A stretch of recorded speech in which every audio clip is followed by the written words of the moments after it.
Bismillahirrahmanirrahim. Assalamualaikum warahmatullahi wabarakatuh. Alhamdulillahirabbil alamin wa bihi nasta'inu ala umuri din. Wassalatu wassalamu ala asyrofil anbiya'i wal mursalin wa ala alihi washabihi ajmain, amma ba'du. Yang terhormat Kepala Sekolah SDN Liang Jalan 2, Bapak Ibu guru, yang terhormat Bapak SDN Liang Jalan 2, terima kasih pada hari ini kita bisa melaksanakan kegiatan yang sudah kita laksanakan. Puji syukur kita panjatkan kehadirat Allah Subhanahu wa Ta'ala atas berkat rahmatnya. Kita berkumpul pada hari ini. Shalawat dan salam tak lupa kita curahkan kepada junjungan kita Nabi besar Muhammad Sallallahu Alaihi Wasallam, kepada para sahabatnya, kepada para tabiinnya, dan semoga sampailah kepada kita seluruh umatnya. Amin ya rabbal alamin. Bapak Ibu, terima kasih sudah menyempatkan hadir pada kegiatan hari ini. Insya Allah untuk kegiatan hari ini adalah kelanjutan dari rangkaian kegiatan saya selaku calon guru penggerak angkatan 10 yang Kabupaten Majalengka, di mana program sekarang itu adalah untuk mempresentasikan hasil pembelajaran saya selama ini di dalam pendidikan guru penggerak, yaitu diseminasi budaya positif. Jadi diseminasi budaya positif ini adalah berupa arahan atau ilmu kita sebagai pendidik ya untuk menerapkan di sekolah. Jadi nanti mungkin ada beberapa hal yang kita bisa diskusikan, beberapa hal yang nanti kita bisa ambil manfaatnya begitu. Baik, Bapak Ibu mohon izin berdiri ya. Baik. Sebelum memulai kita ada briefing dulu, karena untuk memulai suatu kegiatan itu harus diawali oleh sesuatu yang menyenangkan.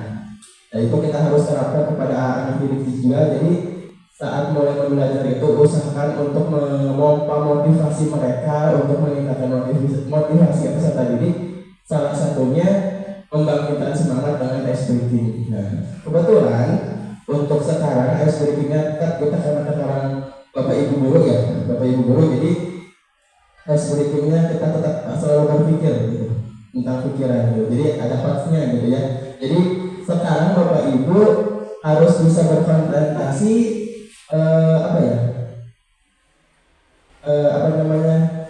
perhatikan clue-nya ya, perhatikan clue-nya. Ini tentang hitung-hitungan, tapi tidak berhitung juga sebenarnya gitu. Jadi untuk clue-nya itu adalah lampu merah ya, clue-nya lampu merah.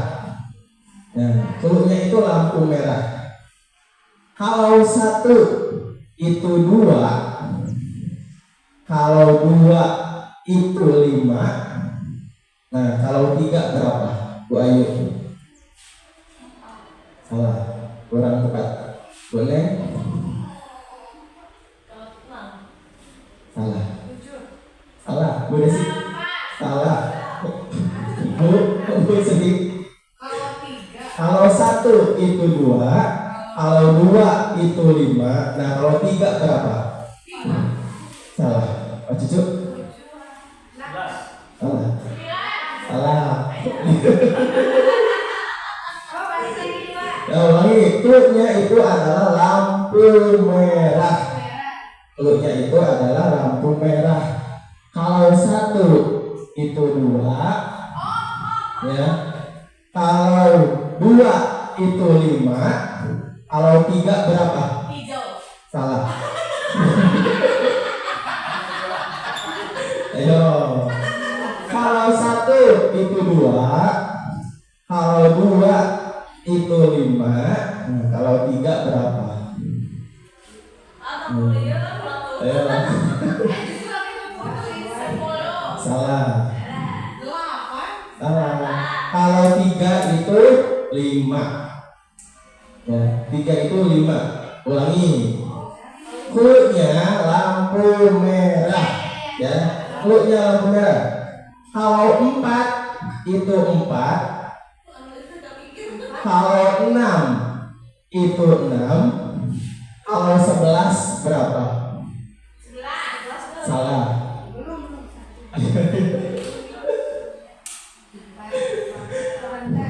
Kalau 11 berapa? Salah. Kalau 11 berapa? Betul. Kalau 4 itu 4, kalau 5 itu 5, kalau 11 berapa? Salah. Cluenya lampu merah. Lampu merah. Betul berapa? Salah. Kalau 11 itu 4. Satu lagi. Belum ada yang. Kalau 7 itu 4, 5 itu 5, kalau 8 berapa? Kalau berapa? Kalau 7 itu 4, 5 itu 5, kalau 8 berapa? Ya. 8 Salah. 7. 8? 7. Gimana Bu Ayu?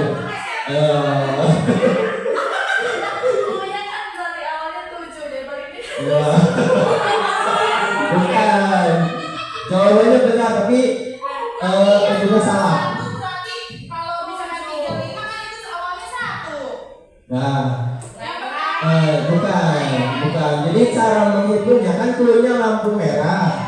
Tahu lampu merah kan di atas ada angka-angka kan. Kalau berhenti angka 1 itu kan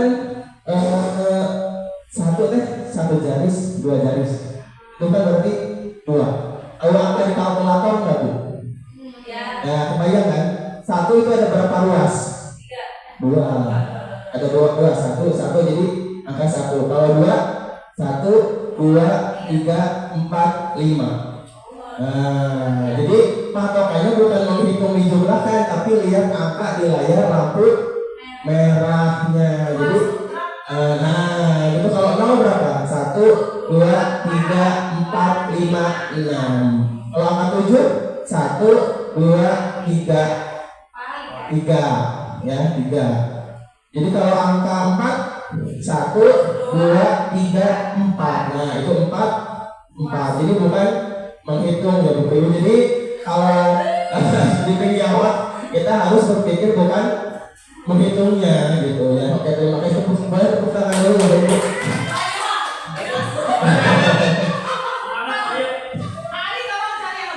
Siap.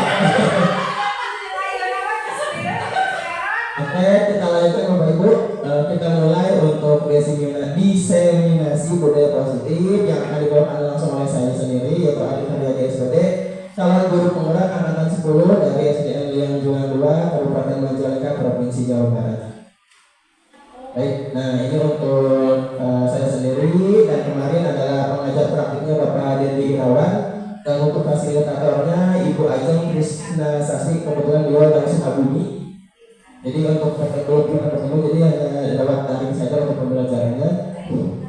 Oke, kita lanjut. Selamat datang Bapak Ibu guru hebat ya. Mari kita belajar bersama untuk berkolaborasi, saling mendukung dan mewujudkan sebuah disiplin positif di lingkungan kita, yaitu di sekolah SDN Liang Juang 2. Nah, untuk konsep inti dari budaya positif ini ada 7 konsep, yaitu yang pertama perubahan paradigma belajar, yang kedua adalah disiplin positif, yang ketiga motivasi perilaku manusia, yang keempat keyakinan kelas, yang kelima kebutuhan dasar manusia, yang keenam posisi kontrol, dan yang terakhir adalah segitiga restitusi.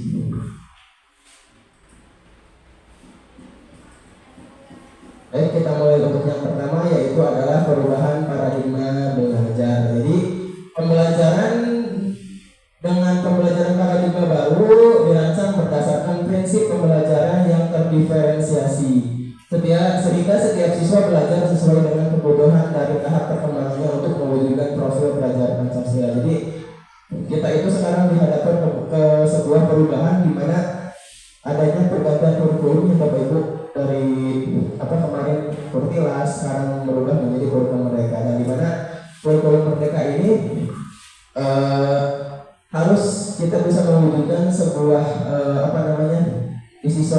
profil pelajar Pancasila yang 5 itu yang kemarin ya.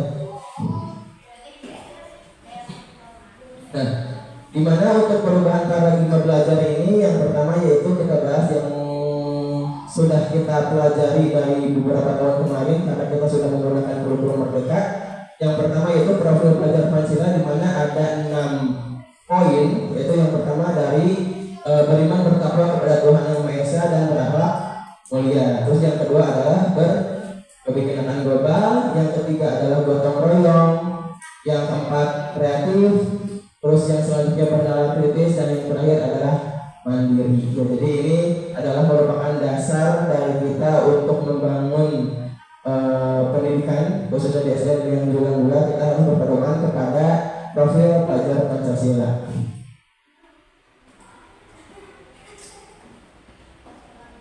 Nah, untuk disiplin positif yang pertama saya minta nanti Bapak Ibu untuk merefleksikan atau mengimplementasikan ini. Jadi kita praktekkan dulu ya. Jadi tugas Bapak Ibu atau teman-teman semua ini cobalah buka ya. Jadi ada satu orang berpasangan dengan teman yang lain, boleh berpasangan nantinya ya. Jadi tugasnya Anda mengepalkan salah satu tangan Anda ya, mengepalkan salah satu tangan Anda. Coba Anda bayangkan bahwa Bapak Ibu itu menyimpan sesuatu yang sangat berharga di dalam kepalan tangan itu. Jadi Ibu bayangkan bahwa ini mengepalkan yang berharga, mau berlian, mau apa ya, pura-puranya gitu ya. Dengan sebuah tenaga kan. Tugasnya rekan temannya atau Bapak Ibu yang di pinggirnya, yang di pinggir itu mencoba dengan segala cara untuk membujuk agar kepalan tangan itu bisa dibuka. Ya, mau apa kayak mau dimarahin, mau dikelipik, mau dipaksa ya. Menawari ini coba selama 30 detik, silakan berpasangan ya. Ya, coba berpasangan, nanti silakan untuk bergantian nanti didiskusikan. Kenapa jawabannya pasti jawabannya berbeda-beda nantinya. Ya, coba Bapak Ibu silakan berpasangan dulu 2 orang. Ibu Sari sama Mas Ucup. Gantian, mau tangan kanan mau mana bebas ya. Jadi gimana caranya ya? Ya, 30 detik ya. Dimulai dari sekarang. Boleh gantian masing-masing. Nah, mau yang kanan dulu. Dibujuk boleh, terserah mau dibuka mau enggak, gitu pokoknya dipertahankan. Silakan 30 detik ya Bapak Ibu ya. Bujuk pokoknya masing-masing, mau dibuka mau enggak, bujuk. Silakan. 30 detik. Ya, selama 30 detik.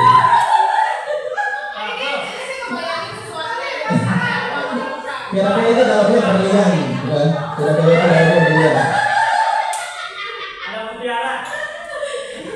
Oke. Coba sekarang gantian. Sekarang gantian yang tadi mengepal, sekarang bagian yang berusaha untuk membuka. Coba.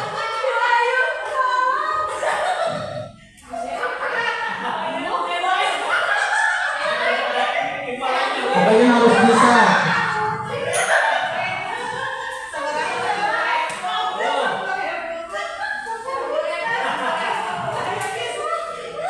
Sudah? Nah, coba. Kenapa kira-kira kita bisa mempertahankan apa yang kita pegang? Karena sesuatu yang kita pegang itu berharga sekali, jadi Ya. mudah untuk memberikannya kepada orang lain. Nah, oke. Itu salah satu jawabannya ya. Nah, apakah Anda atau yang B membuka kepala tangan Anda? Mengapa? Apa alasannya? Ya. Terus apakah B menutup kepala tangan Anda? Mengapa? Terus alasannya juga. Nah, di dalam kegiatan ini ya, yang tadi Bapak Ibu sudah lakukan ini, sesungguhnya siapa yang memegang kendali? Yang mengontrol, yang membuka dan menutup kepala tangan berarti siapa? Ya, diri sendiri. Jadi kita itu memiliki kontrol atau kendali terhadap diri sendiri. Jadi yang mengendalikan diri kita ya diri kita sendiri ya, tentang apa yang mau kita lakukan, apa yang mau kita kerjakan, hal baik mempertahankan yang kita punya, memberikan apapun yang kita punya, kita itu tergantung dari diri sendiri ya. Nah, untuk disiplin positif ini ada teorinya, yaitu dari Dr. William Glasser ya. Jadi menurut Dr. William Glasser ini dalam kontrol teori meluruskan beberapa miskonsepsi tentang makna kontrol. Itu yang pertama adalah ilusi guru mengontrol murid ya. Dua, ilusi bahwa semua penguatan positif efektif dan bermanfaat. Terus yang ketiga, ilusi bahwa kritik dan membuat orang merasa bersalah dapat menguatkan karakter. Terus yang terakhir adalah ilusi bahwa orang dewasa memiliki hak untuk memaksa. Kadang kita melakukan ini ya Bapak Ibu ya. Jadi kita berpikiran bahwa kita sudah dewasa memiliki hak untuk apa ya? Untuk memaksakan kehendak. Terus ilusi bahwa kita bisa mengontrol murid. Tapi kan untuk murid sendiri yang bisa mengontrol murid sendiri itu kan harus ada dalam dirinya sendiri ya, dari internya sendiri, dari murid itu sendiri. Jadi ini adalah merupakan ilusi menurut Dr. William Glasser. Jadi sebenarnya kita kadang melakukan beberapa kesalahan yang sebenarnya kita sudah lakukan gitu ya. Jadi kayak memaksakan, terus kadang kita membuat orang merasa bersalah, itu dapat menguatkan karakter gitu ya. Jadi sebenarnya ya kurang tepat juga sebenarnya. Kita lanjutkan lagi. Nah, untuk disiplin positif, disiplin adalah ketaatan atau kepatuhan kepada peraturan atau tata tertib ini menurut Kamus Besar Bahasa Indonesia ya. Jadi disiplin positif ini merupakan salah satu cara penerapan disiplin yang bertujuan untuk menumbuhkan kesadaran serta memperdayakan anak untuk melakukan sesuatu tanpa sogokan, ancaman maupun hukuman, dan menciptakan murid yang memiliki disiplin diri sehingga perilaku yang mengacu pada nilai-nilai kebajikan universal dan motivasi intrinsik. Jadi kadang untuk mendisiplinkan seorang siswa itu kita harus bisa menyentuh hatinya dulu mungkin ya Bapak Ibu ya. Jadi kadang anak itu kan karena takut ancaman atau ada beberapa hukuman yang kita biasanya lakukan kepada siswa itu, nah itu tidak memunculkan disiplin dari dirinya sendiri, karena siswa itu memiliki kontrol terhadap dirinya sendiri. Kayak seperti tadi kita mau ke PAUD, kita mempertahankan itu ya, yang bisa mengontrol itu kan hanya diri kita sendiri gitu kan. Nah, ibaratnya seperti untuk siswa sendiri, jadi kita harus bisa membujuknya dengan baik, membujuknya dengan ini, jadi menerapkan itu dari dalam prinsipnya, jadi dalam dirinya itu. Jadi harus ada kesadaran dari siswanya gitu untuk menerapkan disiplin positif. Jadi tidak hanya ketakutan karena ada aturan, ketakutan karena ada hukuman gitu. Jadi kita harus bisa memicu atau memunculkan disiplin positif itu dari dalam diri siswa tersebut.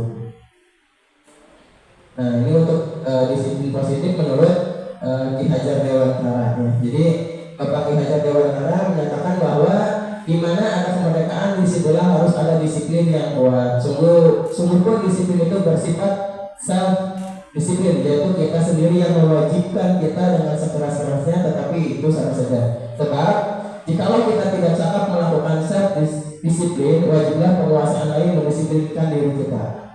Dan peraturan demikian itulah yang harus ada dalam suasana yang merdeka. Itu Ki Hajar Dewantara yang dari bukunya, yaitu pemikiran konsepsi keteladanan sikap merdeka, yang dicetakan kelima tahun 2015 itu di halaman 470. Jadi intinya kita sebagai pengajar atau pendidik harus bisa, tentunya bukan untuk siswa juga, tapi untuk di dalam diri kita sendiri harus bisa menerapkan disiplin positif ya, untuk sebagai model yang baik untuk peserta didik kita.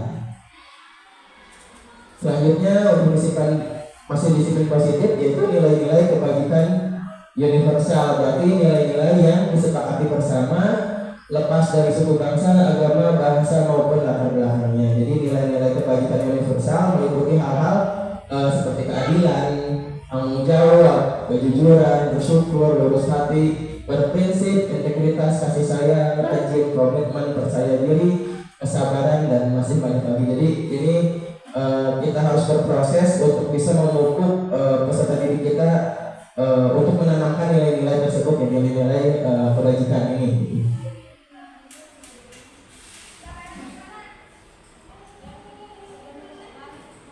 Nah, ini untuk motivasi perilaku manusia. Pembahasan kita yang kedua yaitu motivasi perilaku manusia, di mana menurut Diana Goseng dalam bukunya Restructuring School Discipline menyatakan ada 3 motivasi perilaku manusia, ya. Jadi untuk motivasi yang ada pada diri manusia itu ada 3, yaitu menghindari ketidaknyamanan dan hukuman. Yang kedua, mendapat imbalan atau penghargaan dari orang lain.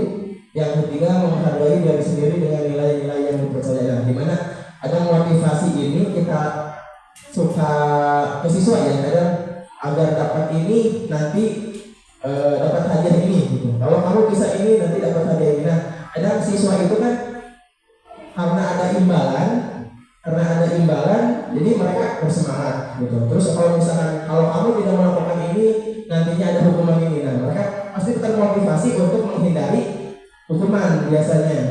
Terus ada juga siswa yang menghargai diri, jadi walaupun tidak disuruh, walaupun tidak ada imbalan atau iming-iming apapun, mereka melakukan dengan sadar. Nah, itu sudah menerapkan nilai-nilai disiplin, ya, untuk motivasinya gitu. Nah, untuk ininya, ya, jadi motivasi perilaku manusia yang pertama ada hukuman, ya. Hukuman itu bentuknya tidak terencana atau bersifat tiba-tiba, ya. Jadi satu arah berupa sanksi fisik atau psikis. Terus yang kedua ada konsekuensi. Konsekuensi itu terencana, sikap guru selalu memonitor murid dibuat tidak nyaman. Terus yang ketiga adalah restitusi. Restitusi ini menunjukkan kesadaran dan tanggung jawab untuk perilaku fokus pada pemecahan masalah jangka panjang. Jadi kalau hukuman kan biasanya kamu kenapa tidak masuk, atau kamu kenapa tidak pakai sepatu, langsung berhukum. Itu kan biasanya tidak terencana, ya, karena melihat suatu kejadian biasanya. Kalau kamu terlambat biasanya itu. Nah, kalau konsekuensi ini sudah direncanakan dan murid itu biasanya sudah tahu. Jadi kalau misalkan terlambat harus menulis misalkan konsekuensi gitu, ya. Nah, untuk restitusi ini kita untuk memperbaiki kesalahan dari siswa, ya, restitusi. Jadi untuk pemecahan masalahnya, kenapa nih, kita bisa gali lagi dari siswa tersebut. Nah, coba Bapak Ibu boleh untuk menyiapkan kertas dan pulpennya, ya, kertas dan pulpennya. Nah, di depan ada 1, 2, 3, 4, 5, 6, 7. Ada 7 pertanyaan. Silakan Bapak Ibu jawab di kertas. Jadi menurut Bapak Ibu, kalimat nomor 1 ini merupakan hukuman atau konsekuensi? Nomor 2 ini berupa hukuman atau konsekuensi? Yang nomor 3, 4, 5, 6, 7 dan seterusnya ini kita silakan Bapak Ibu. Itu adalah hukuman atau konsekuensi. Jadi kita bisa membedakan apa itu hukuman, apa itu konsekuensi gitu, ya. Jadi ingat, untuk hukuman itu dilakukan secara tiba-tiba, kalau konsekuensi itu sudah rencana, ya. Silakan. Saya kasih waktu 5 menit.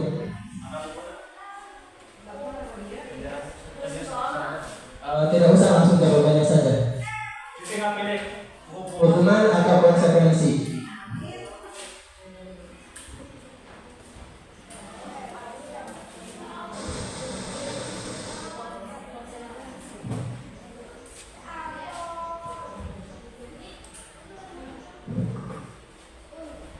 Silakan Bapak Ibu.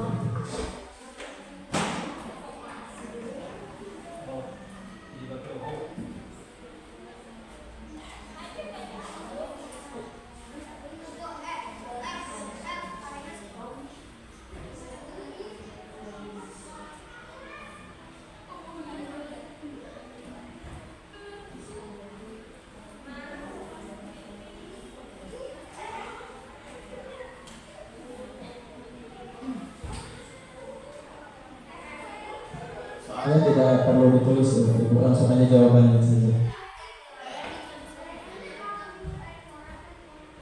Jadi nanti kita bisa melihat, nah Bapak Ibu sudah paham nih apa bedanya hukuman, apa bedanya konsekuensi.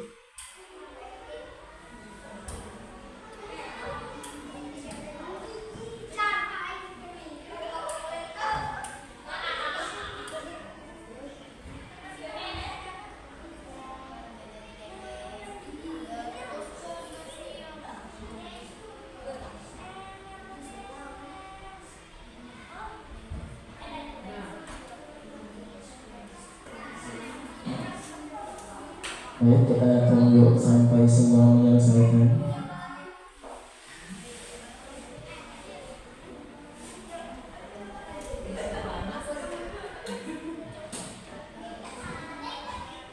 Ya, kemudian ke depan.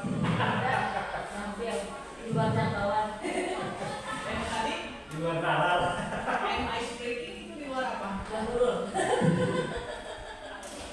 Udah ngerti yang tadi. Kalau dikasih salah lagi pasti bisa. Iya makanya. Mungkin kita satu hari ya. Makanya itu direkam berarti kan loh. Jangan dibuka hati Pak. Pak, sekarang berikan.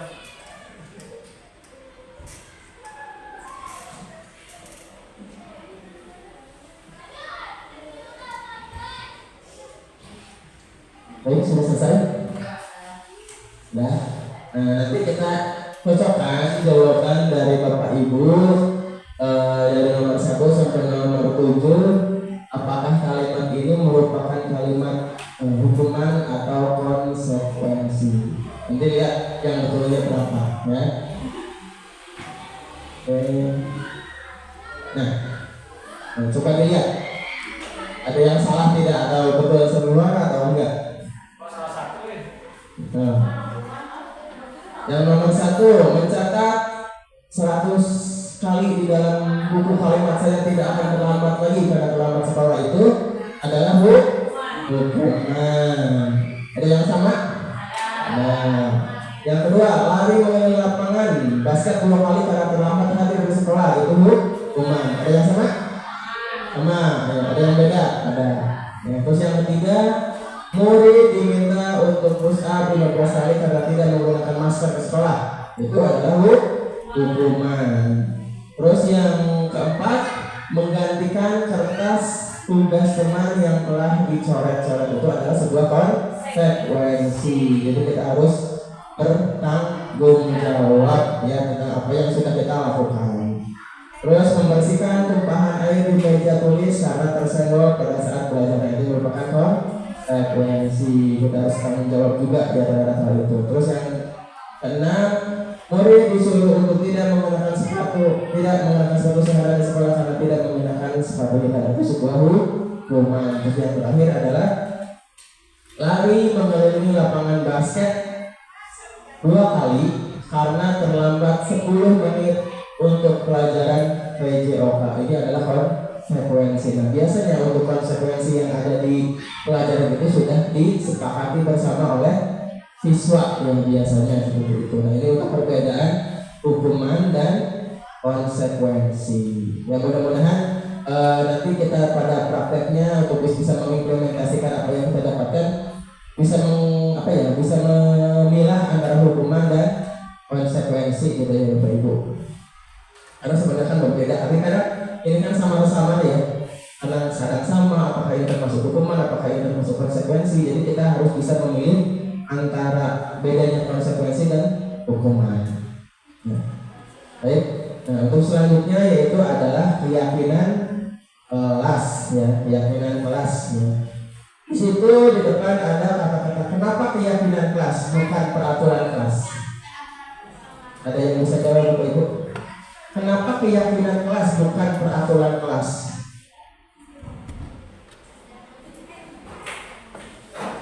Bu Sari, enggak? Saya akan coba ya Pak Adi. Terima kasih atas kesempatannya. Kenapa harus keyakinan kelas bukan peraturan kelas? Karena kalau keyakinan kelas itu maksudnya disepakati oleh bersama-sama. Nah kalau peraturan itu yang dikeluarkan oleh sekolah, oleh kelas ya. oleh wali kelas. Jadi dikeluarkan oleh kelas, ini peraturannya seperti ini. Nah kalau keyakinan kelas, jadi itu bersama-sama guru dengan siswa. Ya mungkin itu. Ya, baik. Terima kasih saya jawabannya. Jadi kenapa keyakinan kelas bukan peraturan kelas? Karena kalau peraturan kan biasanya masih ada yang melanggar ya. Udahlah gitu ya, misalkan karena peraturan seperti jadi bisa. Tapi kalau keyakinan kelas ini itu dibuat oleh, betul kata Bu Sari, dibuat oleh semua siswa ya dengan wali kelasnya masing-masing atas kesepakatan bersama. Jadi saat belajar saya ingin seperti ini, tidak boleh seperti ini, tidak boleh melakukan ini. Nah mereka harus sadar, dan biasanya kalau keyakinan kelas ini tumbuh atau muncul dari siswa tersebut. Jadi saya pengen ini, berarti saya harus tanggung jawab dengan apa yang saya inginkan.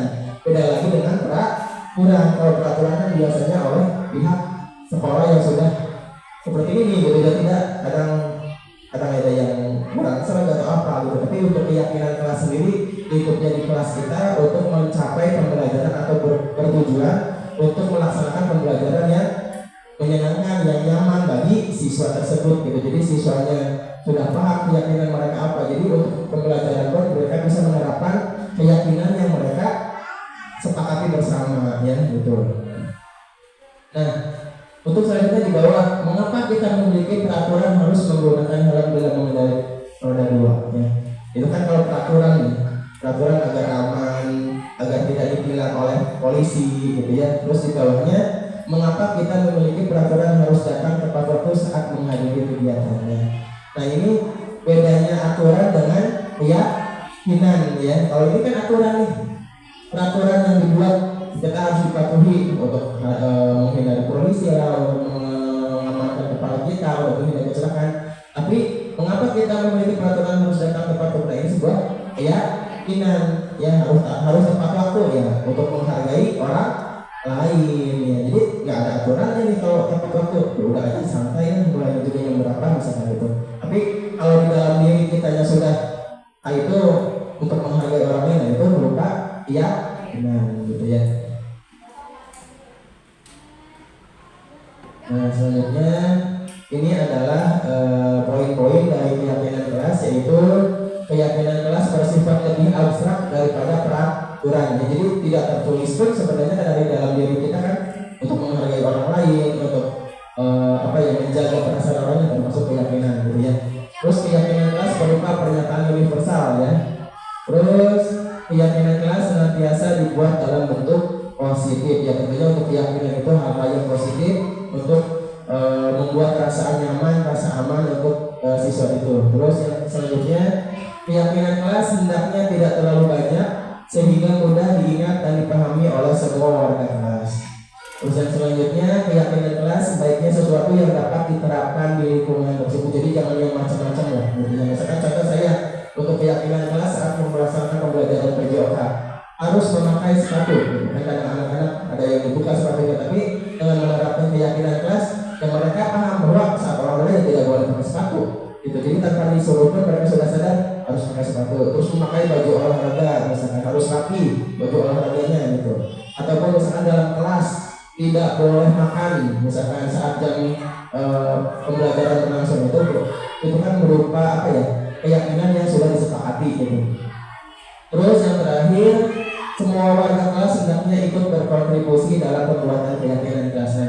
Untuk keyakinan kelas mungkin barangkali ada bapak ibu yang belum membuat, gitu ya, Jadi nanti untuk kedepannya keyakinan kelas ini bisa dibuat saat awal masuk sekolah. Misalnya tahun ajaran baru nih, saat masuk kita sudah bisa membuat rancangan keyakinan kelas, apa sih yang mereka inginkan, apa sih yang mereka mau, kalau pembelajaran saya ini seperti apa. Jadi mereka biarkan menulis sendiri, saya ingin seperti ini, saya ingin seperti ini. Nanti kita lihat, kita pilih yang mana kira-kira. Nanti kita sepakati bersama. Nah itu kan mereka menjadi sebuah tanggung jawab bagi siswa-siswa tersebut gitu. Jadi pembelajaran kalau misalkan ada yang melanggar, mereka akan sadar sendiri gitu. Jadi mudah-mudahan nanti untuk kedepannya kita bisa menerapkannya di kelas kita masing-masing gitu. Nah selanjutnya yaitu adalah kebutuhan dasar manusia ya. itu ada kasus di mana ada Bimo, seorang anak kelas 1 selalu berlarian keluar kelas menuju jalan raya. Nah, di depan sekolahnya yang itu dipersekali ramai kendaraan bermotor gitu. Nah, tingkahnya membuat bu guru ini, Bu Guru Ani namanya, bingung dan seringkali lari mengejarnya. Ada beberapa kemungkinan jawaban yang diberikan Bimo. Nah, ini untuk kebutuhan dasar manusia. Ini kasus yang pertama, anak kelas 1 ya, Bu Ayu. Biasanya kan kalau anak kelas 1 fokusnya itu masih keluar, ingin bermain, ingin diperhatikan, ya kan? Ingin diperhatikan, ingin mencari perhatian, itu biasanya kalau anak-anak kecil gitu kan. Nah, ini kemungkinan jawaban yang akan diutarakan Bimo. Yang pertama bisa saja, aku ingin main kejar-kejaran dengan ibu guru. Ya, terus yang kedua, ibu kejar aku karena ibu guru sayang aku. Terus yang ketiga, aku hebat kan bisa bikin ibu guru kejar aku. Terus yang keempat, aku bosan belajar mewarnai terus di dalam kelas. Nah, ini merupakan jawaban kemungkinan jawaban yang bisa terjadi gitu dari sebuah kasus yang siswanya kadang keluar lari. Kan kita tidak bisa menjudge atau memikirkan kesimpulan si anak ini begini, si anak ini mah nakal, si ini ini. Nah, kita belum tahu. Nah, di mana itu adalah merupakan sebuah kebutuhan dasar manusia, khususnya mungkin di kelas bawah ya, ada anaknya bosan keluar tiba-tiba. Nah, kenapa nih anak ini seperti ini gitu kan? Terus ini jarang masuk, kenapa nih kita harus mencari dulu penyebab si anak itu seperti itu gitu.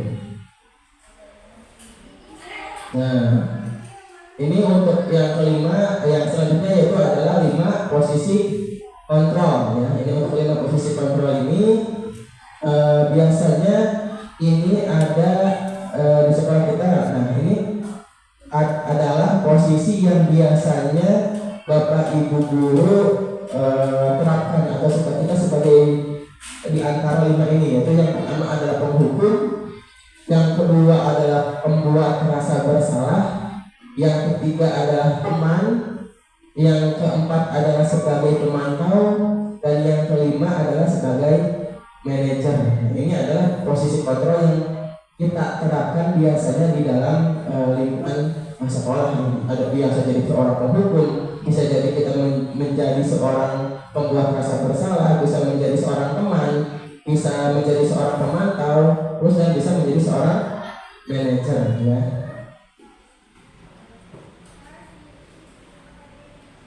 Nah, untuk lebih jelasnya silakan Bapak Ibu lihat, ini adalah saat menjadi seorang penghukum ya. Ini videonya, silakan dilihat dan diamati.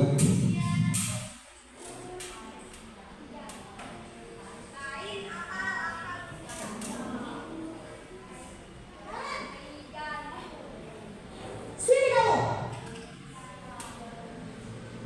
Selamat pagi Bu. Selalu terlambat. Kamu deh pasti terlambat. Maaf Bu, saya Apa? Apa coba? Alasan kamu apa lagi? Kapan sih kamu tidak terlambat? Malas sekali ya kamu jadi anak. saya Dasar pemalas. Gak kapok-kapok sih kamu. Sudah berapa kali terlambat? Sana, kamu keliling lapangan basket 2 kali. kenapa saya harus ke lapangan basket Bu? Kenapa? Kamu nolak ibu? Berani-beraninya jawab. Sudah terlambat, masih berani jawab pula. Sekarang, keliling lapangan basket 5 kali sekalian. Biar kapok. Cepat. Pergi sana ke lapangan. Nah, itu adalah posisi guru sebagai penghukum ya. Jadi biasanya saat mungkin kita pernah berada di posisi itu ya Bapak Ibu ya. Jadi posisi penghukum kadang tidak memberikan kesempatan peserta didik untuk menjelaskan. Jadi saat ini kenapa nih siswa ini terlambat, pasti kan dia memiliki alasan ya, memiliki alasan. Alangkah baiknya mungkin dicari dulu kenapa. Jadi kan kalau saat posisi kita menjadi seorang penghukum ya tidak mau tahu gitu kan, kamu salah dan ya sudah disalahkan gitu kan, adanya hukuman gitu kan. Hukuman kan terjadi begitu saja dan itu secara tiba-tiba gitu ya, jadi tidak ada kesempatan untuk siswa untuk menjelaskan kenapa, alasannya kenapa, apakah ada sesuatu di rumah atau seperti apa gitu. Ini untuk posisi kurang hukum. Dan selanjutnya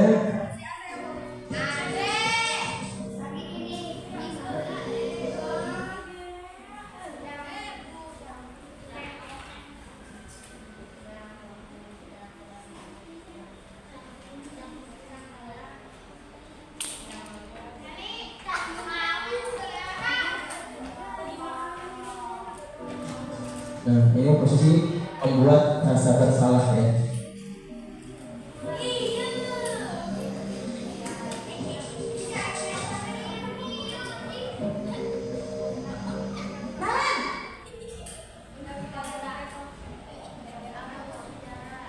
Selamat pagi Bu. Naren, kamu kenapa terlambat lagi, nak? Ya Tuhan, Naren. Kamu senang ya bikin ibu susah ya? Kalau kamu terlambat lagi, nanti ibu yang ditegur bapak kepala sekolah, nak. Disangka ibu tidak bisa membina kamu. Duh, gimana ini? Maaf Bu. Duh, Gusti Naren. Kamu sungguh kayak kalau ibu tegur bapak kepala sekolah. Terus, sekarang ibu harus tulis apa yang di buku absen? Ini kamu sudah sering terlambat loh. Ibu harus apa coba? Maaf Bu. Maaf sekali. Ya sudah, lain kali jangan bikin ibu susah lagi ya, nak ya. Ibu tidak akan kuat lagi kalau kamu begini terus. Bisa jantungan kalau ibu tegur bapak kepala sekolah. Sana cepat, kelas. Maaf ya Bu. Maaf sekali. Nah, itu untuk posisi kelompok kita untuk yang apa ya, membuat merasa bersalah dari siswa. Jadi ada kata-kata yang nanti ibu ditegur kepala sekolah, nanti ibu ini, nanti ibu seakan-akan kesalahan itu ya ke siswa tersebut, jadi merasa bersalah atas perbuatannya yang sebenarnya kita tidak tahu kenapa gitu kan. Tuh. Nah, selanjutnya dan yang selanjutnya posisi kontrol yang selanjutnya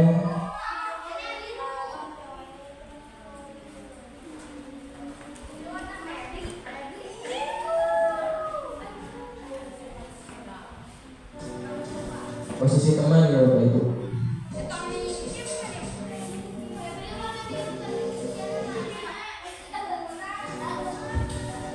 Nah, ini untuk posisi teman.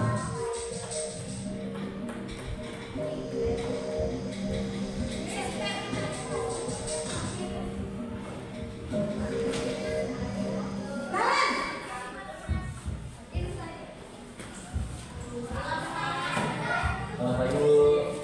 Wah, sudah jam berapa ini, nak? Terlambat lagi ya, sayang. Iya Bu. Habis ibu saya lupa bawa bekal saya Bu. Kamu malah menyalahkan ibu kamu. Kamu bukannya anaknya lari-lari kencang. Kok terlambat sih? Iya Bu. Saya memang terlambat bangun tadi. Jadi biarpun saya lari kencang, tetap gak kekejar Bu. Ya sudah, sana. Nanti lain kali larinya lebih kencang lagi ya. Biar gak terlambat lagi. Bikin seneng ibu. Demi ibu. Bisa kan? Bisa lah Bu. Ya sudah, sana masuk kelas. Ibu beresin urusan absen kamu. Kamu ini ada-ada saja. Dalam. Ini Nah, itu tadi adalah proses kontrol kita sebagai teman, jadi memperlakukan murid seperti teman. Jadi ada pendekatan khusus yang mungkin kita sudah dekat ya. Jadi ada kata-kata yang kok kamu terlambat lagi sih. Jadi kata-katanya lebih santai, lebih apa ya, lebih dekat gitu ya. Jadi tidak ada seperti yang pas awal hukuman atau membuat rasa bersalah. Tapi untuk teman ini, jadi tetap kita sebagai seorang guru harus ada pembatasnya mungkin ya begitu. Jadi ada batasan bagaimana kita bergaul ke siswa, bagaimana kita bergaul sesama guru, bagaimana kita bergaul ke atasan gitu. Jadi untuk siswa mungkin seperti teman tapi tetap ada batasannya. Terus yang ketiga, yang keempat, kita lanjutkan lagi.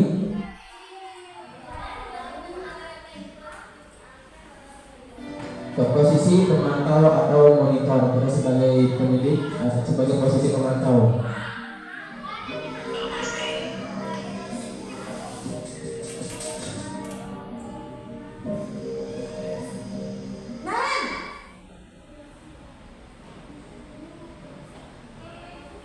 Selamat pagi, Bu.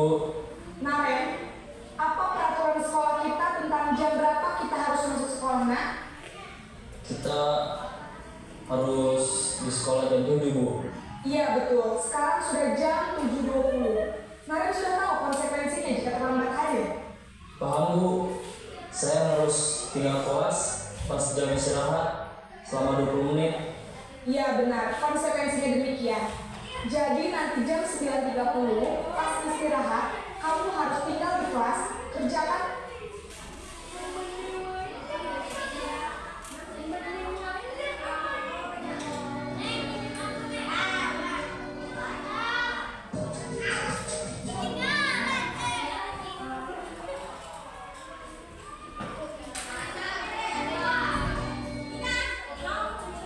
Harus di sekolah jam 7, Bu. Iya betul, sekarang sudah jam 7.20. Naren sudah tahu konsekuensinya jika terlambat hadir. Paham, Bu. Saya harus tinggal kelas pas jam istirahat selama 20 menit. Iya benar, konsekuensinya demikian. Jadi nanti jam 9.30 pas istirahat, kamu harus tinggal di kelas, kerjakan.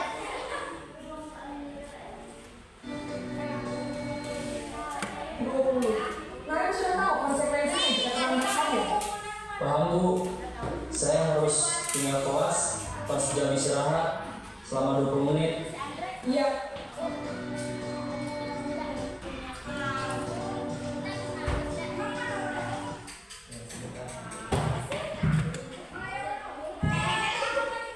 Benar, konsekuensinya demikian. Jadi nanti jam 9.30 pas istirahat, kamu harus tinggal di kelas, kerjakan.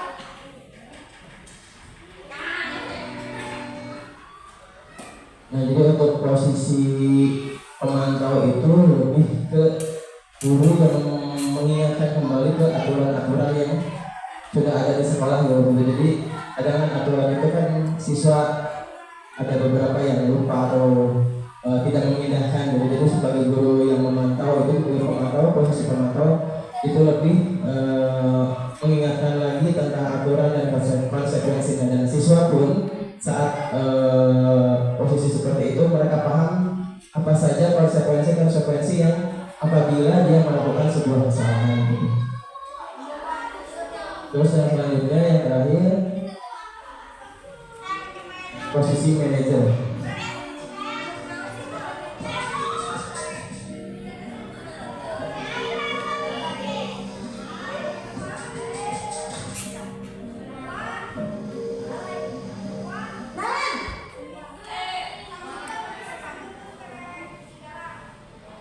Selamat pagi, Bu. Selamat pagi, Naren. Maaf, Bu. Saya terlambat. Iya, sekolah masuknya jam 7, sekarang sudah jam 7.20. Jadi sekarang bagaimana, Naren? Maaf, Bu. Saya lupa setel alarm saya semalam. Baiklah, menurut kamu, keyakinan sekolah yang mana yang perlu kamu tingkatkan? Menghargai diri sendiri dan orang lain mungkin, ya, Bu. Setuju. Jadi, apakah Naren meyakini prinsip saling menghormati tersebut? Iya, Bu. Saya meyakininya. Apakah Naren bersedia memperbaiki masalah keterlambatan ini? Bersedia, Bu. Bagaimana kamu akan memperbaiki masalah keterlambatan ini? Saya akan coba untuk tidak lupa menyetel alarm saya, Bu. Baik, kalau Naren lupa menyetel alarm di rumah, ada orang yang kira-kira bisa bantu mengingatkan tidak? Ada, Bu. Kakak saya, Kak Emma. Ada lagi selain Kak Emma? Selain Kak Emma, ada ibu saya. Baik, jadi yang mengingatkan Naren adalah Kak Emma dan ibu kamu ya? Kira-kira sekolah akan segera saya lakukan. Baik, jadi Naren akan setel alarm untuk bangun besok pagi dan akan diingatkan oleh kakak dan ibunda Naren ya. Ada lagi yang mungkin perlu dilakukan Naren agar tidak terlambat bangun lagi? Tidak ada, Bu. Baik Naren, terima kasih untuk kerjasama kamu. Sekarang kamu perlu kembali ke kelas untuk belajar. Baik, Bu. Terima kasih. Nah, untuk posisi manajer ini adalah seorang yang bisa menyadarkan siswa yang melakukan kesalahan, dimulai dari menanyakan kenapa, terus apa keyakinan yang sudah kita buat, gitu kan? Dia sadar sendiri tentang apa permasalahan atau kesalahan yang sudah dilakukan, terus ada solusi yang dicari oleh seorang yang berposisi manajer. Kenapa terlambat? Apa yang bisa diperbaiki? Bagaimana memulainya? Kapan mau memulainya? Jadi setiap ada permasalahan tentunya kita harus bisa mencari solusinya, mencari solusi dari siswa tersebut. Kenapa bisa melakukan seperti itu? Penyelesaiannya bagaimana? Jadi agar siswa tersebut tidak mengulanginya, dan itu dilakukan secara sadar. Jadi menumbuhkan motivasi intrinsiknya dari dalam diri sendiri gitu. Jadi tentunya dari 5 posisi manajer ini kira-kira Bapak Ibu sering melakukan yang mana? Mungkin seperti teman ada lagi. Kira-kira apakah posisi teman, apakah manajer, apakah sebagai pemberi rasa bersalah atau penghukum ya. Nah mungkin mudah-mudahan dari video-video tersebut kita bisa memilah bagaimana untuk kedepannya bisa memperlakukan siswa kita, memperlakukan murid kita agar apa yang kita inginkan. Mungkin Bapak Ibu guru di sini ingin menginginkan hal yang terbaik buat siswa, tapi dalam prosesnya kan kadang tidak sadar apakah ini benar dilakukan seperti ini atau salah gitu kan. Mungkin jadi introspeksi dan bagi saya sendiri mungkin nantinya untuk kedepannya bisa melakukan hal-hal yang baik. Tentunya mungkin di sini kita bisa mencontoh di posisi kontrol sebagai manajer, tentunya sebagai manajer. Jadi kita bisa meraih siswa tersebut kenapa seperti ini, kita bisa menyelesaikan permasalahan yang mencari tahu bagaimana gitu. Jadi didapatkan sebuah jawaban dan nanti bisa diselesaikan oleh kita gitu. Nah selanjutnya silakan Bapak Ibu kembali buka kertasnya. Nah di sini ada 6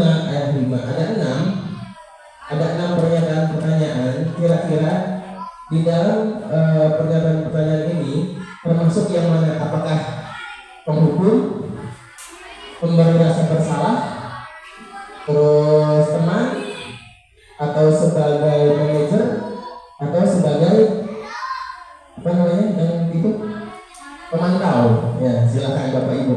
Saya kasih waktu 10 menit.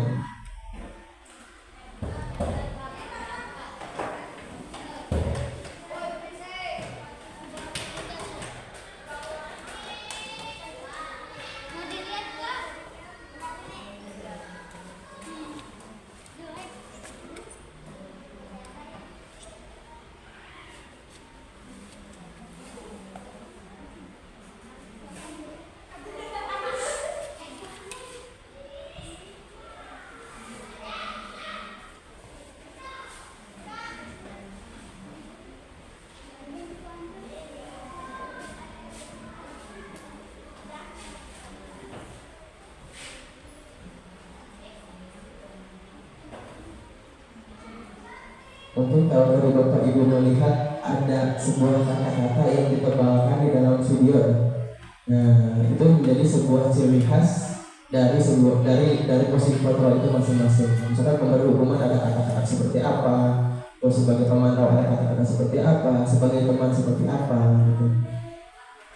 Nah, silakan Bapak Ibu analisis terlebih dahulu kata-katanya, pernyataan-pernyataan tersebut. Nanti Bapak Ibu bisa memberikan jawabannya di kertas tersebut. Nanti kita bahas satu-satu.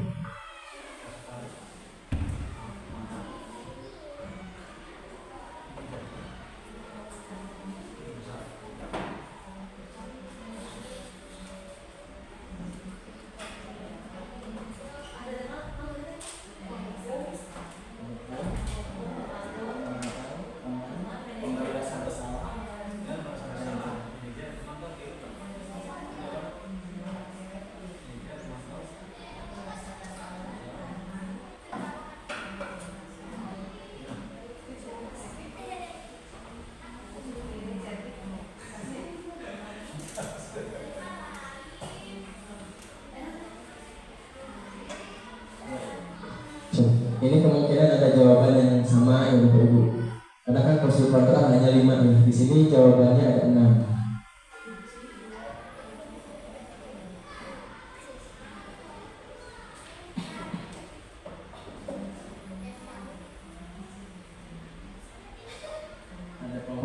Penghukum, pemantau, pembayar rasa bersalah, manajer dan teman.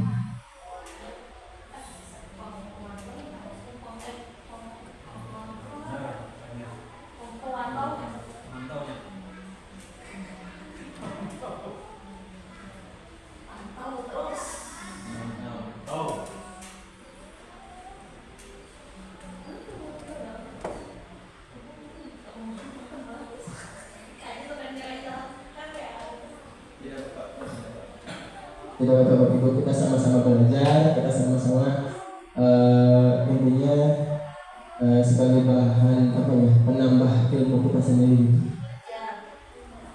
Tidak apa-apa salah juga.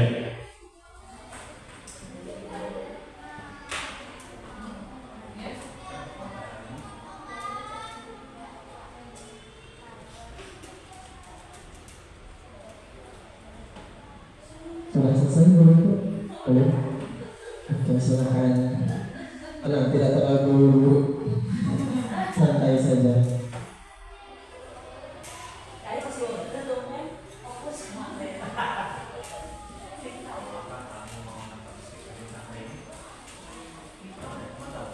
Boleh silakan sambil dimakan Bapak Ibu. Agak tidak ngantuk ya.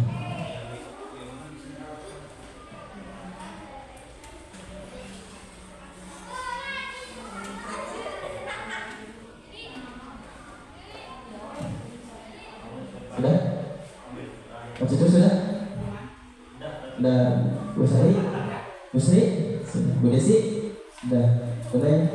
Bu Ayu sudah? Oke, sudah semua ya. Jadi mudah-mudahan dengan tadi melihat 5 video mungkin secara sekilas ya. Jadi ada yang mudah-mudahan semuanya bisa memahami tentang arti dari 5 posisi kontrol. Jadi mudah-mudahan bisa membedakan antara satu dan yang lainnya. Kita lihat jawabannya. Silahkan nanti Bapak Ibu lihat ya, dicocokkan jawabannya. Oke. Yang pertama, saya kecewa sekali dengan kamu. Nah, di sini adalah membuat orang merasa bersalah karena merasa bahwa orang lain dikecewakan gitu kan, yang kecewa gitu. Ada yang betul? Betul ya. Betul. Dan yang kedua, kamu tidak pernah benar melakukannya. Nah, ini adalah posisi menghukum. Ada yang salah? Ada yang betul? Betul semua ya. Oke, bagus. Selanjutnya, ayolah lakukan demi ibu, bapak. Nah, ini salah satu teman. Karena di sini ada meraih peserta didik. Jadi membuat siswa itu saja ayolah lakukan demi bapak ibu. Ayolah jangan begitu, gitu kan. Terus yang keempat, apakah kamu mau mendapatkan stiker bintang hari ini? Nah, ini adalah sebuah pemantau ya. Jadi ada sebuah reward ya, sebuah reward dari ini. Terus yang ketiga, yang kelima, bagaimana kamu bisa menyelesaikan masalah ini? Nah, ini seorang manajer karena dia membuat siswa tersebut berpikir bagaimana kamu menyelesaikan masalah ini, bagaimana tanggung jawab kamu, bagaimana kamu menyelesaikannya, apa yang kamu perbuat, bagaimana kamu akan memperbaiki hal yang sudah kamu buat ini gitu. Nah, jadi itu adalah sebuah sosok atau posisi manajer. Dan yang terakhir, kamu selalu yang paling terakhir. Ya, itu adalah sosok posisi penghukum ya. Mudah-mudahan hampir ya 80% dari betul semua. Tidak, ada yang betul semua? Betul semua. Oke, bagus, besar ya. Ada yang salah satu? Ada. Dua. Oke, baik. Jadi intinya Bapak Ibu sekarang sudah bisa membedakan antara 5 posisi kontrol tersebut. Jadi bisa, oh ini kurang baik, ini dilakukan siswa, ini kurang baik, ini yang baik, ini yang cocok untuk siswa kita. Kadang kan untuk pemilihan posisi kontrol ini kita harus disesuaikan dengan karakteristik siswa-siswa kita ya, siswa kita mutlak, karena dari kelas 1 sampai kelas 5 ini memiliki karakter yang berbeda-beda. Jadi mudah-mudahan untuk kedepannya bisa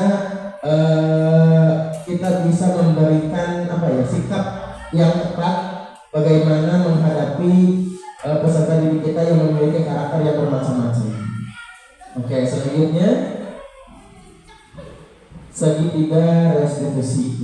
Ini ya adalah salah satu materi yang sebenarnya kita butuhkan dari kebutuhan saya itu kemarin membahas tentang segitiga restitusi. Ini hal yang cukup bermanfaat sekali untuk kita selalu seorang pendidik untuk kita terapkan di sekolah kita, yang mudah-mudahan nanti setelah penyampaian ini kita bisa paham tentang apa arti itu segitiga restitusi. Nah, segitiga restitusi adalah proses menciptakan kondisi bagi murid untuk memperbaiki kesalahan mereka sehingga mereka bisa kembali pada kelompok mereka dengan karakter lebih kuat. Ya. Nah, jadi dari segitiga restitusi ini memiliki 3 tahapan. Yang pertama adalah menanyakan keyakinan, yang kedua adalah menstabilkan identitas, dan yang ketiga adalah validasi tindakan yang salah. Ya.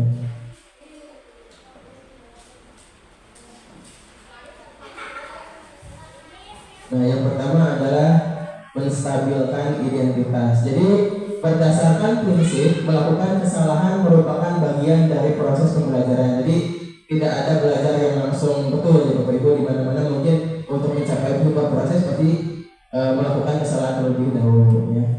Yang dapat mengubah identitas anak dari individu yang mengalami kegagalan akibat kesalahan menjadi individu yang meraih kesuksesan. Jadi untuk sukses itu kita harus terus mencoba dari kegagalan tersebut gitu. Nah, untuk menstabilkan identitas ini ada beberapa kalimat yang sebenarnya mungkin bisa diterapkan oleh Bapak Ibu. Jadi yang pertama, berbuat salah itu tidak apa-apa. Yang tidak apa-apa berbuat salah. Terus tidak ada manusia yang sempurna. Terus ibu atau bapak juga pernah melakukan seperti ini gitu. Jadi ada kata-kata yang menenangkan gitu ya. Terus kita bisa menyelesaikan ini. Bapak Ibu tidak tertarik mencari siapa yang salah gitu ya. Tapi Bapak Ibu ingin mencari solusi dari permasalahan ini. Terus kamu berhak merasa begitu. Terus yang terakhir, apakah kamu sedang menjadi teman yang baik? Ini senang maksudnya. Apakah kamu senang menjadi teman yang baik buat diri kamu sendiri? Jadi menstabilkan identitas itu lebih ke meyakinkan bahwa yang kamu lakukan itu tidak sepenuhnya salah, karena saat siswa melakukan hal tersebut pasti ada alasan di baliknya. Jadi kita tidak bisa menjudge langsung, oh kamu ini. Tidak. Kita cari dulu, kita pahami dulu permasalahannya apa, kita menstabilkan identitas siswa tersebut agar bisa berkomunikasi gitu. Terus yang kedua ada validasi tindakan yang salah ya. Jadi berdasarkan prinsip bahwa setiap perilaku bermaksud memenuhi kebutuhan tertentu. Guru perlu memahami kebutuhan dasar yang menjadi dasar tindakan anak saat berbuat kesalahan. Nah, untuk validasi tindakan yang salah ini, kita seorang guru harus bisa memilah, mencari tahu, harus bisa menentukan apa nih kesalahan siswa tersebut. Ya, kita harus mencari tahu, kita harus menggali lagi informasi-informasi dari kesalahan-kesalahan siswa. Jadi tindakan anak seperti ini, apa nih yang menyebabkan anak seperti ini? Jadi memvalidasi dulu tindakan yang salah tersebut. Nah, untuk tindakan yang salah ini ada beberapa kalimat yang bisa digunakan, yaitu kamu pasti punya alasan mengapa melakukan hal itu. Seperti saat di posisi manajer tadi kan, Danen terlambat. Nah, saat ini di posisi manajer, kenapa kamu terlambat? Nah, Danen punya alasannya. Ya, jadi tidak kamu salah, kamu terlambat, kamu dulu. Nah, tidak seperti itu. Terus kamu patut bangga pada dirimu sendiri karena kamu telah melindungi sesuatu yang penting dan buat bagimu. Jadi kadang untuk permasalahan anak itu melakukan sesuatu karena mempertahankan sesuatu gitu kan. Jadi terjadilah misalkan berantem atau seperti apa gitu kan. Kita tidak berhak untuk menyalahkan anak itu, tidak berhak untuk menyalahkan. Kita harus cari tahu apa nih permasalahannya gitu ya. Terus yang ketiga, kamu boleh mempertahankan sikap itu, tapi kamu harus menambahkan sikap yang baru. Jadi saat kita memberikan masukan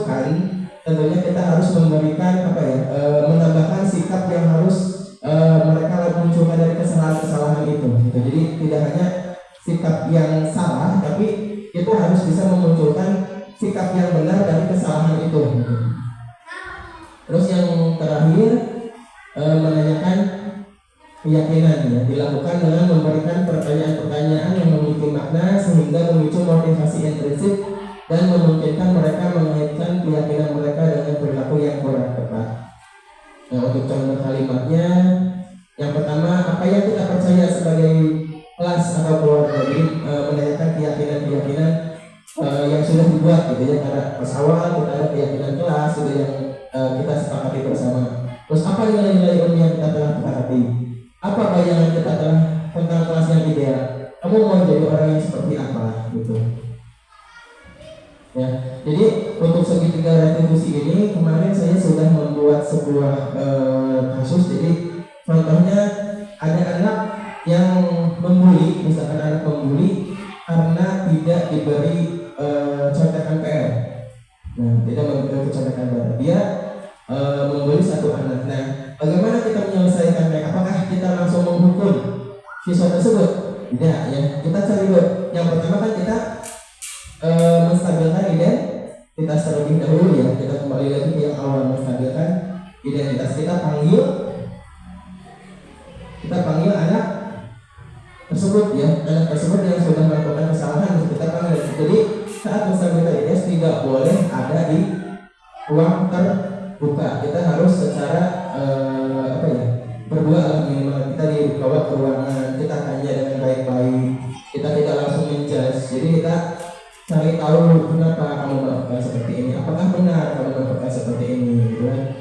Terus saat itu Bapak tidak tidak mencari tahu siapa yang salah dan siapa yang benar di sini, tapi ingin mencari solusi terbaik dari apa permasalahan yang sudah kalian lakukan. Jadi identitasnya kita stabilkan dulu. Setelah itu ya, setelah menstabilkan identitas, kita validasi tindakan yang salah ya. Kenapa kamu tiba-tiba membuli anak itu, atau kamu tiba-tiba mengganggu anak itu? Kenapa kamu mengganggu teman kamu? Pasti mereka memiliki alasan. Nah, alasan kemarin anak itu karena tidak diberikan PR contekan karena mereka lupa mengerjakan. Nah, kita harus ada tindakan, itu merupakan tindakan yang salah. Kita jelaskan pada siswa tersebut, ini tindakannya salah loh, ini tindakannya kurang baik loh, kenapa kamu melakukan seperti ini? Jadi ada sebuah pertanyaan yang menyadarkan mereka bahwa yang mereka lakukan itu adalah sebuah kesalahan gitu. Nah, setelah adanya validasi tindakan itu adalah menanyakan keyakinan. Nah, keyakinan ini jadi dilakukan pertanyaan-pertanyaan yang menjurus ke sebuah keyakinan yang sudah kita buat, bahwa kita ingin belajar yang aman, belajar yang menyenangkan, tidak boleh seperti ini, tidak boleh seperti ini. Kita menanyakan keyakinan kelas yang sudah mereka sepakati gitu. Jadi mereka akan sadar bahwa mereka akan sadar bahwa kesalahan yang mereka lakukan, oh saya salah nih karena sudah mengganggu teman, karena membuat orang tidak nyaman, membuat orang tidak enak. Nanti mereka sadar sendiri akan kesalahan mereka itu dibuat oleh adanya keyakinan, dan mereka akan muncul merasa bersalahnya itu dari dalam diri sendiri. Jadi tidak hanya karena dipanggil oleh guru, ditanya oleh guru. Nah, itu nanti kita bisa berperan sebagai manajer untuk menyelesaikan bagaimana kamu untuk mempertanggungjawabkan apa yang sudah kamu perbuat. Misalnya meminta maaf lagi ke temannya, tidak akan mengulang seperti ini. Kenapa tidak mengerjakan PR misalnya, lupa misalkan ada kegiatan. Berarti apa yang harus kamu lakukan agar PR kamu bisa dikerjakan? Misalkan membuat alarmnya, mengingatkan ke orang tua barangkali ada PR bisa diingatkan lagi. Jadi itu adalah merupakan sebuah bentuk tanggung jawab yang diberikan kepada siswa, dan mereka bisa memunculkan bentuk tanggung jawab itu dengan kesadaran dari dirinya sendiri gitu ya Bapak Ibu. Baik, alhamdulillah, terima kasih. Mudah-mudahan apa yang saya sampaikan saat ini bisa bermanfaat untuk Bapak Ibu. Intinya ini adalah bentuk sharing dari pengalaman-pengalaman saya selama di PGP, ilmu-ilmu yang mungkin nanti bisa bermanfaat untuk Bapak Ibu semua, khususnya untuk diri saya sendiri. Sebelum ditutup, barangkali ada yang mau ditanyakan Bapak Ibu? Sebelum ditutup,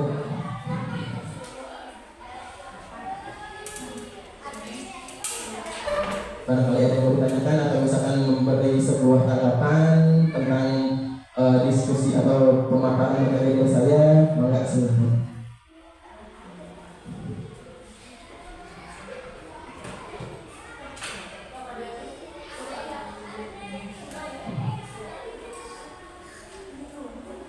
Silakan mangga awalnya silakan.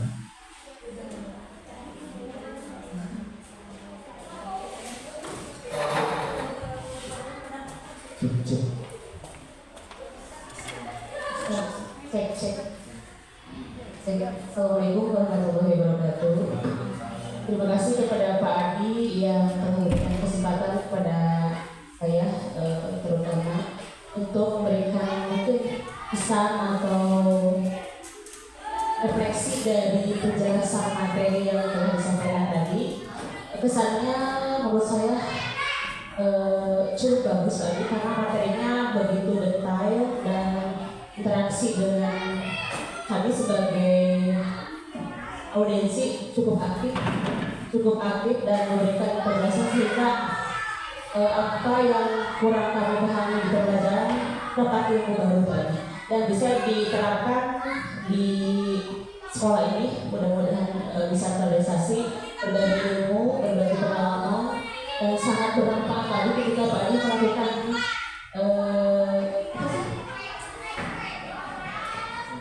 contoh.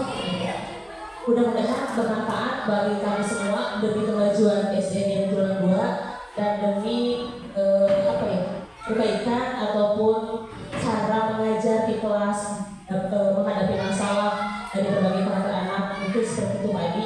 Saya ucapkan terima kasih. Wassalamualaikum warahmatullahi wabarakatuh. Waalaikumsalam warahmatullahi wabarakatuh. Terima kasih Bang Neng. Mudah-mudahan sekali mudah-mudahan yang tadi saya sampaikan sedikit banyak bisa memberikan sebuah ilmu baru bagi Bapak Ibu. Tentunya saya juga di sini masih belajar, masih banyak kekurangan. Dan nanti saat penerapan atau implementasi di sekolah kita, sudah kita bisa menerapkan secara maksimal tentang pemahaman-pemahaman kita dan bisa berkolaborasi untuk bisa belajar berproses untuk lebih baik lagi ke depannya. Sekali lagi saya ucapkan terima kasih kepada Bapak Ibu yang sudah menyempatkan waktunya untuk berkenan hadir dalam acara diseminasi budaya positif ini. Saya ucapkan terima kasih sebanyak-banyaknya dan saya tutup acara diseminasi hari ini. Dan mari dengan bersama-sama kita membaca hamdalah. Alhamdulillahirobbilalamin. Terima kasih. Wabillahi taufiq wal hidayah. Wassalamualaikum warahmatullahi wabarakatuh.